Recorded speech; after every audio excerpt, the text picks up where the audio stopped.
My son sent me a message that cracked something inside my chest. You're not invited to the launch. My partner thinks it's best. I read it once. Then again. Then a third time, like the words might rearrange themselves into something softer. They didn't. They stayed sharp and cold, like a lock clicking shut. My name is Odessa. I'm 67 years old, and I've survived things that would have broken most people. I buried my mother. I raised a child alone. I worked myself sick. I slept on couches so my son could have a bed, but nothing prepared me for this. Not because it was a launch, not because it was a party, but because it was proof that the boy I bled for had started seeing me as a problem, and I knew exactly where it came from. Vesper, that woman didn't just enter my son's life. She entered it like a business plan. $2 million. People toss numbers around like they're weightless. But for a woman like me, $2 million isn't money. It's everything. It's the sale of my house, my mother's inheritance, 40 years of scrubbing office floors downtown with cracked hands and swollen knees, 12-hour shifts, no vacations, no luxuries. No, treat yourself. Every dollar I saved was a dollar I didn't spend. Not because I wanted to be noble, because I had to be. Because Lysander's father, Enoch, walked out when Lysander was 5 and never came back.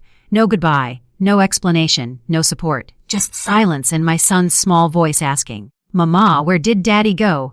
I didn't even have an answer for myself. All I had was a choice. Collapse or carry us both.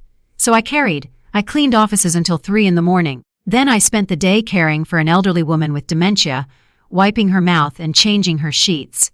Then came home to a little boy who climbed into my bed because he was scared to sleep alone.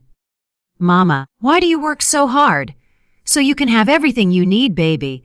I'd whisper, kissing his forehead, and I meant it. I built Lysander's future with my body, my youth, my peace. When he wanted private university, I didn't say no.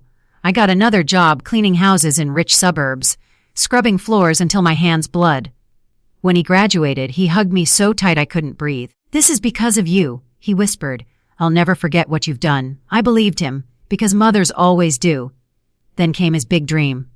A company, a tech platform. He sat in my living room with eyes full of fire and said, "Mama, I need capital.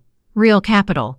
"How much?" I asked. He hesitated, then said it. $2 million. The room went quiet. $2 million meant selling my house, emptying my savings, turning my old age into a risk. But I looked at my son's face, my boy, and I did what mothers do. I said yes. Because love makes you brave, and sometimes love makes you blind. At first, everything felt beautiful. Lysander called every day, excited like a child. He sent pictures of their office downtown. He showed me the boardroom. "Mama, this is ours," he said. "Ours." That word fed my soul. Then Vesper arrived. At first she was just a marketing specialist. Then she became a constant. "Vesper says we should do it this way. Vesper thinks this strategy is best. Vesper has contacts. Vesper, Vesper, Vesper." And slowly my son's voice began to change. Shorter calls, more distance. Like he was learning a new language, one that didn't include me. The first time I met her properly, I understood everything. She looked polished, controlled, untouchable, like a woman who never had to scrub anything in her life. Lysander introduced us on a video call. "Vesper, this is my mother, Odessa." She smiled without warmth. "Nice to meet you, Mrs. Odessa. Lysander has mentioned you." The way she said it made my stomach tighten. "Not, it's an honor. Not thank you, just mentioned." Then she turned to Lysander and said, "We need to review the ad numbers before the 3 p.m. meeting." And just like that, I was erased while still on the screen. That night I told myself I was being sensitive, that I was just adjusting, that I was jealous of a new partner. But deep down I knew. Some people don't insult you loudly. They insult you by acting like you're invisible. Then came the day I visited the office. I wanted to surprise my son, bring lunch, see his dream with my own eyes. I wore my best dress, the one from graduation. I carried his favorite pastries. At reception, the girl asked, "Do you have an appointment?" I'm his mother. 5 minutes later, Vesper appeared like she'd been waiting for this moment. "Mrs. Odessa," she said sweetly, "Lysander is in an important meeting. He can't be interrupted." "I can wait." Her smile stayed frozen. "It could take hours. It's better if you coordinate visits." Coordinate. Like I was a delivery driver, like I wasn't the reason those doors existed. And the part that shattered me, Lysander never came out. Not even for 30 seconds. Not to hug me. Not to say thank you. Not to say, Mama, I love you. A nothing. I left the pastries at the desk and walked out like my skin didn't fit. After that, I became a stranger in my son's life. I learned about the company through social media, not from him. One night I saw a photo, him raising a wine glass in a fancy restaurant. Caption, celebrating our first million in sales with the best team. A Vesper was beside him, smiling like she owned the moment. I sat in my apartment, staring at the screen. 1 million in sales, made possible by my sacrifice. And he didn't even call me. I called him the next day. How's the company, son? Good. Anything you want to tell me? No. I swallowed hard. I saw the celebration, silence. Then he said the sentence that rewired my heart. Mama, you're not part of the team. You're the investor. Not mother. Not sacrifice. Not foundation, just investor. Like a bank, like a transaction. Then came the interview, the one that finished what Vesper started. The journalist asked, how did you get initial funding? Lysander smiled and said, we were lucky. We found an investor who believed in our vision. An investor. Vesper leaned in. Our initial investor prefers anonymity. Anonymity. They didn't just push me away. They rewrote history. They turned my love into a footnote. And that night, something inside me stopped begging. I called my friend at the bank and asked for every document I signed. When she brought the folder, I read every page. And there, like a weapon I didn't know I had, was the truth. I owned 60% of the company. I wasn't a silent investor. I wasn't a background character. I was the majority shareholder. And without me, they didn't have a story. The next morning, I called Lysander. I want a meeting. Tomorrow, 10 a.m. Mama. Oh no, I said, my voice calm. In this meeting, I'm Odessa, your majority shareholder. Long silence. Then, okay. And I want Vesper there. Why? Because she's been deciding what I deserve in a company I own. When I entered that boardroom the next day, I didn't sit down like a guest. I sat down like someone who finally remembered her name. Because power doesn't always yell. Sometimes it just takes its seat. The boardroom was quiet in a way that felt deliberate. The kind of quiet where everyone knows something is about to break. I sat at the head of the table, not because I wanted dominance, but because that seat was legally mine. Lysander sat across from me, shoulders tense, eyes darting between me and Vesper. Vesper sat perfectly still, composed, confident, smiling the way people smile when they think they're untouchable. I opened my folder slowly. Paper makes a sound when it moves. And in that room, it sounded louder than thunder. Let's begin, I said. THEAUD8, I requested this meeting, I continued, because for 6 months, I've been treated like a silent sponsor in a company I own. Vesper leaned back slightly. Odessa, she said smoothly, with respect, investors don't usually. I lifted my hand. No. Let's be precise. I slid the first document across the table. I own 60% of this company. The smile on her face froze. Lysander swallowed hard. Which means, I continued, every major decision you've made without consulting me violates our agreement. Vesper's voice stayed calm, but her eyes sharpened. These were operational decisions. I turned another page. 5 new hires. A second office. A $200,000 marketing contract. I looked directly at her. That's not operational. That's strategic. For the first time, she didn't inhale. I flipped to another document. Now let's talk about the narrative. Lysander stiffened. The interviews, I said. The articles. The press. I read aloud, slowly. We found an investor who believed in our vision. I looked up. Is that how you describe the woman who sold her house to fund this company? Silence. Then Vesper spoke, her tone polished. We assumed you preferred privacy. No, I said evenly. You preferred erasure. Lysander finally spoke. Mama, it wasn't like that. I held his gaze. You let it be like that. That landed harder than anything else I could have said. THEOFER, I closed the folder. So here's where we are. Both of them leaned forward. You have 2 options. Vesper crossed her arms. I'm listening. Option 1? I said calmly. You buy my shares. Lysander's eyes widened. At current valuation, I continued. That's $8 million. The color drained from his face. Vesper's jaw tightened. We don't have that kind of liquidity, she snapped. I know, I replied. Which brings us to option 2. I leaned forward slightly. I stay. Fully. Publicly. With authority. I let the words settle. That means I'm included in all major decisions. That means the company history is corrected. That means I'm acknowledged, not hidden. Vesper laughed once, sharp and humorless. This is emotional blackmail. I stood slowly. No, I said. This is accountability. Then I looked at my son. You learned to talk about professionalism but forgot what integrity looks like. At Elon Bureau KM, Lysander's voice cracked. Mama, would you really risk the company?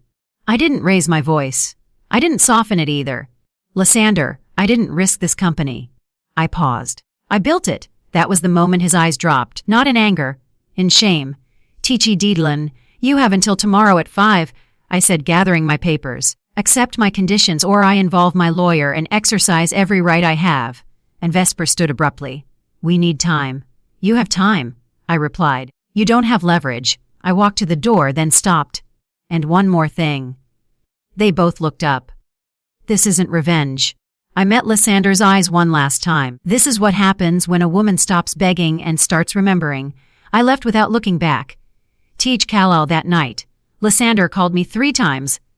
I didn't answer, because respect doesn't come from chasing. It comes from silence that finally demands attention. At 5:30 the next evening, my phone rang again. I answered. His voice sounded different. Smaller. Odessa, we need to talk. I'm listening. A long breath. Why accept your terms? All of them. I closed my eyes. Not in victory, in sadness. Because it should never have come to this. Tomorrow, I said. 9 a.m. Weekly meetings start immediately. Then I added quietly, and Lysander, I want an apology. In front of her, he didn't argue. But here the next morning. I arrived early. Too early. Lysander was already there, pale, shaking. Odessa, he said. We have a problem. What kind of problem? He exhaled sharply. Vesper quit last night. I blinked once. Quit. She took 3 key employees. Our CTO, our lead developer, our marketing head. My stomach tightened. And the clients? He nodded slowly. She had clauses in her contracts. My legs felt heavy as I sat. How bad? His voice broke. We lost 70% of our revenue overnight. The room felt hollow. Odessa, he whispered. The company is finished. I was quiet for a long time. Then I said something he didn't expect. She didn't quit last night. He looked up. She planned this for months. I continued. Pushing me out. Isolating you. Building her exit. His hands trembled. You knew I suspected, I said softly. And you didn't listen. Tears ran down his face. I'm so sorry. I stood and placed a hand on his shoulder. Listen carefully. He looked at me like a child again. She took people. She took clients. I paused. But she didn't take your skill. I met his eyes. And she didn't take your mother. We're going to rebuild, I said. He stared at me. How? Together. I replied. This time, with honesty. He shook his head. I can't ask you for more. I'm not giving more, I said firmly. I'm standing where I always should have been. Saying that day, something shifted forever. Not just in the company, in us. Because Lysander learned that success built on silence collapses. And I learned that love without respect is just slow self-erasure. The office looked different that morning. Not because the furniture had moved or the walls had changed. But because the illusion was gone. The illusion that success comes from speed, ego, and sharp elbows. Lysander stood by the window staring down at the street below, watching people hurry past with places to go and futures they believed were stable. Behind him, the company he thought was unstoppable had collapsed in a single night. Where do we even start? He asked quietly. I didn't answer right away. I walked around the office instead. I touched the empty desks, the abandoned whiteboard, the coffee mugs left behind like ghosts. Then I said the words that would define everything that followed, was start by slowing down. He turned toward me, confused. In tech, slowing down means dying, he said.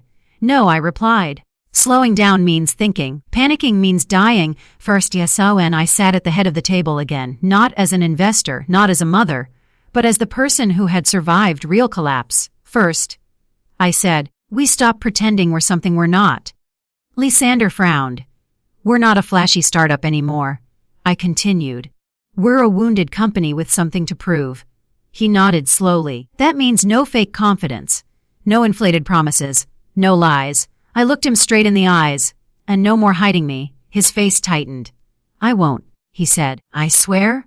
I believed him. Not because of the words, but because of the humility behind them. We called a company-wide meeting. Only 12 employees showed up, 12 out of the original 40. They sat quietly, unsure whether they still had jobs or a future. I stood in front of them. "I won't lie to you," I said. "The company is in trouble." No gasps, no whispers. They already knew. "But if you're here," I continued, "it's because you chose loyalty over convenience." I let that land. "And that matters more to me than summes." One man raised his hand. "Are we getting laid off?" I shook my head. "No. But we're rebuilding from the ground up." Together, another voice followed. "Who's in charge now?" I didn't hesitate. "I am," alongside my son. Lysander stood beside me, not in front. For the first time, not leading alone. Teach deferency. That afternoon we worked side by side, no titles, no hierarchy. I listened, really listened, not to pitches, but to people. Why they stayed, what scared them, what they needed to do their jobs well. One young developer said quietly, "No one ever asked us this before." I smiled. "That's why we're still here." T-Fars-Tlent 3 days later, Lysander came into my temporary office, really just a shared desk. "We lost another prospect," he said. I nodded calmly and gained clarity. He looked frustrated. "Mama, Odessa." "Clarity doesn't pay salaries." "No," I said. "But trust does." I picked up my phone. "Watch." I called a woman I'd worked with years ago while cleaning offices. She now managed operations at a mid-sized firm. "Renee?" I said warmly. "It's Odessa." There was a pause, then laughter. "Odessa, oh my God! Where have you been?" "I built something, then rebuilt it." I told her the truth. "No polish." "No," she listened, then said, "Come in tomorrow. Let's talk." When I hung up, Lysander stared at me. "You didn't even pitch." I smiled. I connected. Teach Shefty. The next morning, Lysander wore a suit. I wore a blazer I'd owned for 10 years. He was nervous. "They're executives." He whispered. "So were the people who trusted me with their homes, their health, their money." I replied. "People are people." In the meeting, Lysander explained the product. I watched the room. Then I spoke, not about features, but about reliability, accountability, and what happens when a company chooses integrity over shortcuts. By the end, the operations director leaned back and said, "This feels different." I smiled. "It is." They signed a 6-month contract. On the way out, Lysander hugged me in the elevator. "You did that." "No." I corrected him gently. "Witiachi K-Candy in 8 weeks passed, then months." Lysander changed, not dramatically, but deeply. He stopped interrupting, stopped deflecting, stopped pretending certainty where there was doubt. One night over dinner, he said softly, "I used to think strength meant control." I waited. "Now I know it means accountability." I reached across the table and squeezed his hand. "That lesson cost us a lot," I said, "but it saved more." Past one afternoon, the phone rang. It was one of the employees who'd left with Vesper. "I made a mistake," he said. This place felt human. Lysander looked at me. "What do you think?" I answered without anger. "Second chances aren't free." He nodded. "Start at the bottom," he told the man, "and earn your way back." After the call, Lysander exhaled. Never would have said that before. That's growth. CLSG, the company wasn't the same. It was better, smaller, stronger, honest, and most importantly, built on respect, not erasure. That night, as I locked the office, Lysander said something I'll never forget. "Mama, I didn't lose the company when Vesper left." He paused. I found it. The first time the media called again, Lysander froze. The phone buzzed on the desk, glowing with a number from a business magazine that had ignored us months earlier. He stared at it like it might explode. "They want an interview," he said slowly, "about the turnaround." I looked up from my notes. "Good," I replied. "It's time." He swallowed. "But what do we say?" I leaned back in my chair, folding my hands calmly. "We say the truth." TFEROFT. Lysander paced the room. "They'll ask about Vesper. They'll ask about the collapse. They'll ask where the money came from." "Yes," I said gently. "They will." He stopped pacing and looked at me. "And if I tell them everything, I'll look weak." I stood up and walked toward him. "No, son," I said quietly. "You'll look honest." He had spent so long performing strength that he had forgotten how powerful vulnerability really was. THERVW. The journalist arrived 2 days later, young, sharp, curious. She set up a recorder and smiled politely. "So," she began, "your company survived a very public internal split." "Most startups don't." Lysander glanced at me. I nodded once. He took a breath. "We survived?" he said. Because we stopped lying. The journalist blinked. That's not a common answer. No, he agreed. But it's the right one. She leaned forward. Can you explain? And that's when he said the words that changed everything. This company exists because of my mother. Silence. The journalist slowly turned toward me. I'm Odessa, I said calmly. She invested not just money, but her life. Tachi Stuart Ivardotald Lysander continued. I let ego make me forget that. I let someone convince me that love was a weakness and distance was professionalism. His voice wavered, but he didn't stop. That almost destroyed everything. The journalist's tone softened. Is this the first time you're saying this publicly? Yes, he said. And it won't be the last. She asked about the $2 million. About the house sale. About the sacrifices. I answered plainly. No drama. No self-pity. I didn't give him money, I said. I gave him belief. She stopped recording for a moment. This isn't the story we expected, I smiled. It rarely is. The headline came out 3 days later. The company that rebuilt itself by telling the truth. My name was there, not hidden, not anonymized, not erased. Odessa, majority shareholder. Odessa founder. Odessa, the reason. Lysander called me at 6:12 a.m. Mama, they didn't edit it. His voice broke. I closed my eyes. Good. I whispered. The response was immediate. Emails. Messages. Calls not just from clients, but from people. Women my age. Sons who'd lost their way. Daughters who felt invisible. One message stood out. I showed this to my mother. She cried. Thank you for saying what we couldn't. That's when I knew. This wasn't just business anymore. It was purpose. THFTMSDM that night Lysander came over for dinner. No agenda. No laptop. Just food and silence. Halfway through, he said quietly, I used to be embarrassed that you cleaned offices. I looked at him steadily. I know. He flinched. But now, he continued, I'm ashamed I ever felt that way. I reached across the table. Then learn from it. Don't drown in it. He nodded. I want to be the kind of man who honors where he comes from. You're becoming that man, I said. Because you chose truth over image. A week later, another call came. This time Lysander didn't freeze, he smiled. They want to nominate us. For what? I asked. He read the email aloud. Innovation with human values. I laughed softly. Know that, I said, ironic. No, he replied, looking at me with certainty. That's justice. Silo Sinengia, and that night I stood alone on my balcony. City lights flickering, air cool against my skin.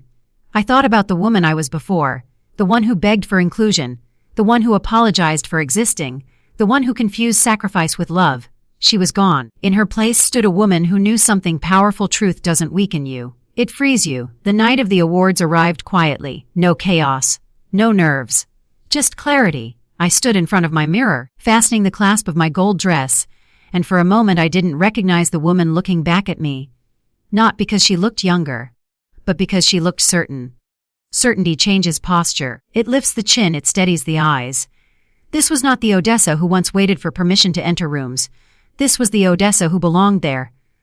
I vani soon. When Lysander picked me up, he didn't rush me. He waited. Like a son who finally understood respect isn't announced, it's practiced. Ready, partner? He asked. I smiled. I've been ready my whole life. At the hotel entrance, flashes went off. Journalists. Executives. Cameras. Someone called out, Odessa! Not Mrs. Someone. Not the investor's mother. Just my name. And for the first time I felt fully visible. Tichi Rome, Tiedius Ascarmemi. The ballroom was filled with people who once intimidated me. People in tailored suits, perfect smiles, expensive confidence. Once I would have shrunk. That night I stood taller. Because I knew something many of them didn't. Power without integrity is fragile. And I had both. WRTHUI Kalado your nams. When the presenter announced our company, the applause came before the explanation. Then the words that made the room quiet. This company didn't just rebuild revenue. It rebuilt values. Lysander reached for my hand. You go first, he whispered. I shook my head. We'll go together. We walked to the stage side by side. Not mother and son, partners. THPEHTANGVRTHING. When the microphone was placed in my hand, I felt no fear. Only responsibility. I looked out at the audience. And I didn't see executives, I saw people. Good evening, I began. This award isn't about innovation. It's about courage. The room stilled. For many years, I believed being a good mother meant staying silent, sacrificing, accepting disrespect in the name of love. I paused. But love without respect isn't love. It's erasure. A murmur rippled through the crowd. I was told to stay in the background, to be not interfere. I looked at Lysander, and my son was told that strength meant distance. He nodded, eyes shining. We were both wrong. Ther mommy amide toshiar. To the women listening tonight, I continued, voice steady, especially those my age. I saw heads lift. It is never too late to demand respect, not from strangers, from family, from the people who benefit most from your silence. Applause began, but I wasn't finished. And to the children, your mothers are not banks. They are not invisible. They are not replaceable. The applause grew louder. I finished softly. When love and respect walk together, success follows. After the STA, when we stepped down, people approached me, not Lysander, women, tears in their eyes. One whispered, I thought I was too old to matter. I took her hands. You matter more now than ever. Another said, I've been afraid to speak. I smiled. Fear doesn't disappear. You speak anyway. You the moment tshenti later that night. As the room thinned and the lights softened, Lysander stood beside me. I spent years chasing approval, he said quietly, and nearly lost the person who gave me everything. I squeezed his hand, and I spent years giving without asking. He looked at me. We both learned? Yes, I said, and learning saved us. CLO Sagi back home. I removed my heels and stood barefoot by the window. City lights below. Quiet above. I wasn't thinking about awards. I was thinking about the women who would wake up tomorrow braver, and about the truth I now lived by. You don't lose love by demanding respect. You lose illusions, and illusions were never love to begin with.